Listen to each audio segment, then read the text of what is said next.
এরা ওই ডিমের মধ্যে শুধু আছে, ডিম থেকে আর বাইরে বার হতে পারছে না। দেখুন, মিনিমাম ইসলামিক শিক্ষা, ম্যাক্সিমাম আধুনিক শিক্ষা এদের নেই। এদের ম্যাক্সিমাম ইসলামিক শিক্ষা আছে, ম্যাক্সিমাম ইসলামিক শিক্ষা আছে, আর মিনিমাম আধুনিক শিক্ষা আছে।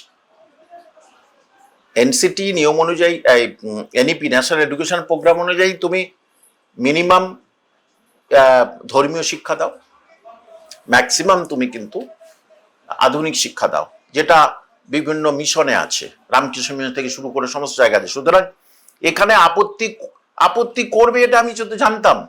শিশুদের খাবার নিয়ে কোনোদিন আপত্তি করে, এবং আমি যতটুকু মনে করি ভারতবর্ষের মধ্যে সবচেয়ে উৎকৃষ্ট পুষ্টিমূলক এবং পরিষ্কার পরিচ্ছন্ন খাবার বিতরণ করবে ইসকন। যে বিভিন্ন স্কুলগুলোতে আপনারা নিশ্চয়ই বুম নিয়ে যাবেন, অপরিষ্কার পরিচ্ছন্ন, মানে পরিষ্কার পরিচ্ছন্নতা একেবারে নেই। সেই খাবারকে মাঝে মাঝে দেখেছেন অসুস্থ হয়ে পড়ে, অনেক শিশুরা তারা অসুস্থ হয়ে পড়ে, বলছে ওই খাবার কেন নেবো। আমার একটু প্রশ্ন করছি যারা এইসব বলে আপনার চ্যানেলের মাধ্যমে, পুজোর সময় আমি নিজে দেখেছি বেশ কিছু মুসলমান তারা দাড়ি টুপিটা রেখেই যারা হিন্দু ভাই বোন যাচ্ছে তাদের কিন্তু জলের বোতল দিচ্ছে। আপনি নিশ্চয়ই দেখেছেন জলের বোতল বিতরণ করছে। কেন দিচ্ছেন? আপনারা ইসকনের খাবার খাবেন না? হ্যাঁ, ইসকনের খাবার খাবেন না মানে সমস্ত জায়গায় হিন্দু মুসলিম করাটা এদের স্বভাবে দাঁড়িয়ে গেছে, অনেকের স্বভাবে দাঁড়িয়ে গেছে হিন্দু মুসলিম করা। তাহলে আপনারা এই পুজোর সময় দাড়ি টুপি রেখে কেন হিন্দু ভাইদের এই জল দিচ্ছেন? এটাই তো আমাদের সম্প্রীতি। তা আপনারা জল দিচ্ছেন মানে হিন্দু ভাইরা অনেকে দুধ দুধতে আসছে পুজোতে, তারা কেউ ভোরবেলা বারো যে তাহলে তাদের জল খায়, তারা তো জল খাচ্ছে। কই, তারা যদি বলতে আমরা জল খাবো না, এ দাড়ি টুপি আছে মুসলমানদের জল খাবো না, আমি নিজেই দেখেছি সমস্ত, আমাদের কলেজ স্ট্রিটও আছে বাইরে। তাহলে এই জিনিসটা কেন? যে উৎকৃষ্ট খাবার শিশুরা খাক, নিজেরা তো বাড়িতে উৎকৃষ্ট খাবার দিতে পারবেন না, তাহলে শিশুরা স্কুলে এসছে তারা উৎকৃষ্ট খাবার, উৎকৃষ্ট শুধু না, পরিষ্কার পরিচ্ছন্ন হাই প্রোটিন খাবার দেবে ইসকন।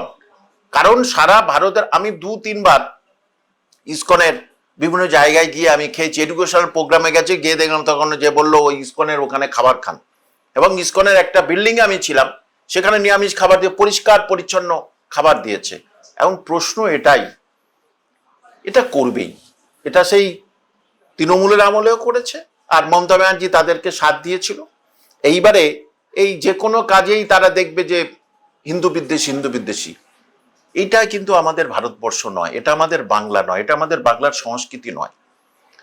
আমি তো ওদের বললাম, তাহলে যারা বলছে তাদের বাসে যেন উঠে আগে জিজ্ঞেস করে ড্রাইভারটাকে, আর বাস যদি হিন্দু লোকের হয় তাহলে উঠবে না, এটা নিশ্চিত। কেন উঠবে? তোমরা তো ওইটা খাবে না, তাহলে কেন উঠবে? বাইরে চা খাবে, খাতা কিনবে, বই কিনবে, হিন্দু লেখকের বই যেন না কেনে, পরিষ্কার তো। হিন্দু লেখকের বই তাহলে আপনাদের সন্তানদের পড়াবেন না, কারণ আপনারা ইসকনের খাবার খাবেন না, সেখানে কৃষ্ণ গন্ধ আছে, কিন্তু ভগবান কৃষ্ণ গন্ধ আছে। তাহলে যদি একটা কোনো জায়গায় মোহাম্মদ আব্দুল বাতিন লেখা থাকে, তাহলে সেই কলমটা কিনবে না, হিন্দু ভাইরা কিনবে না। এই যে এত কিছু দেখার পিছনে একটাই কারণ, এরা বিজেপিকে প্রচন্ড ভাবে কি বলবো, মানে ঘেন্না টাইপের করে। কেন করব? কি জন্য করব? সে একটা রাজনৈতিক দল, তো এখনো তো তেমন কিছু সে কি খারাপ কাজ করেছে আমি তো বুঝি না, আমি তো বিজেপি করি না, কিন্তু কই কি খারাপ কাজ করেছে, কি করছে এখন পর্যন্ত? তাহলে এই যে সব সময় হচ্ছে কে ইসলামীকরণ করব, খাবারের ইসলামীকরণ। আমি তাদের আবার বলছি যে আপনাদের সন্তানদের বইয়ের উপরে যে হিন্দু লোকের নাম লেখা থাকবে সেই বই পড়াবেন না। তারপর এটা ঠিক, ইসকন লেখা থাকলে সেই খাবার খাবে না, ইসকন দিচ্ছে, তাহলে ইসকন লেখা থাকলে তাহলে সেই বই পড়বে না। শুভেন্দুবাবু যেটা করেছে সেটা তিনি ঠিকই কথা বলেছেন, ঠিকই একদম একই কথা বলেছেন, ঠিকই তো। যে আপনি অবাক হয়ে যাবেন, আমি বেশ কয়েকটা মাদ্রাসার লোকজন তারা এসেছিল যে মাদ্রাসা কেমন আছে, কি আছে, খারিজি মাদ্রাসা কি আছে, কেমন আছে। আপনি অবাক হয়ে যাবেন, কোনো একটা মাদ্রাসা, আমি নাম বলবো না, সেই মাদ্রাসায় আমি গেলাম, তারা গেলাম 5 আর 6 পড়ে, সেই বাচ্চা মেয়েদের শুধু চোখটুকু দেখা যাচ্ছে, সেই বাচ্চা মেয়েদেরও মুখটুকু ঢাকা রেখে দিয়েছে। আমি বললাম যে এটা কি করে হয়?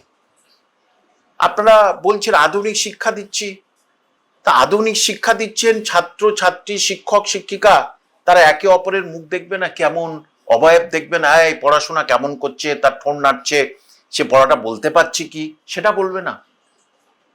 এবং পড়াচ্ছেন মুসলিম শিক্ষিকা, তাহলে মুসলিম মহিলা পড়াচ্ছে, সেখানে মুসলিম ছাত্রীরা আছে, তাদের মধ্যেও মুখ ঢেকে শুধু চোখটুকু মানে ওই মানে কি বলে টিমটিম আলোর মতো শুধু জ্বলছে।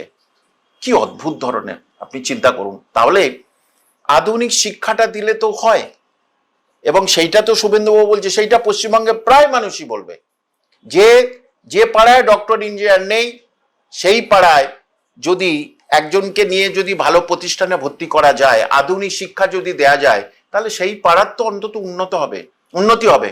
সেই পাড়ার জন্য ডাক্তার হলো চিকিৎসাটা অন্তত ফ্রিতে করাতে পারবে, তার দেখে সেই পাড়ার পুরোপুরি চেঞ্জ হয়ে যাবে, মুসলিম পাড়া পুরোপুরি চেঞ্জ হয়ে যাবে। কিন্তু এদের এটা বুঝিয়ে আপনি পারবেন না। সুতরাং মাদ্রাসা যে বন্ধ হবে সেটা আমি নিজেই বুঝতে পেরেছি, যে ম্যাক্সিমাম মানে 80% কিন্তু ইসলামী শিক্ষা দিচ্ছে, 20% এই শিক্ষা দিচ্ছে। তাহলে কি করে হবে? এটা কি করে হয়? তাহলে তারা চাকরি বাকরি পাবে কি করে? তাদেরকে শুধু মসজিদে আটকে রেখে দিচ্ছে, তোরা মসজিদের ইমাম ভাবে, এই করে খাবে। এটা কি করে বলে না মেনে নেওয়া যায়? শিক্ষিত কোনো মানুষ এটা মেনে নিতে পারে?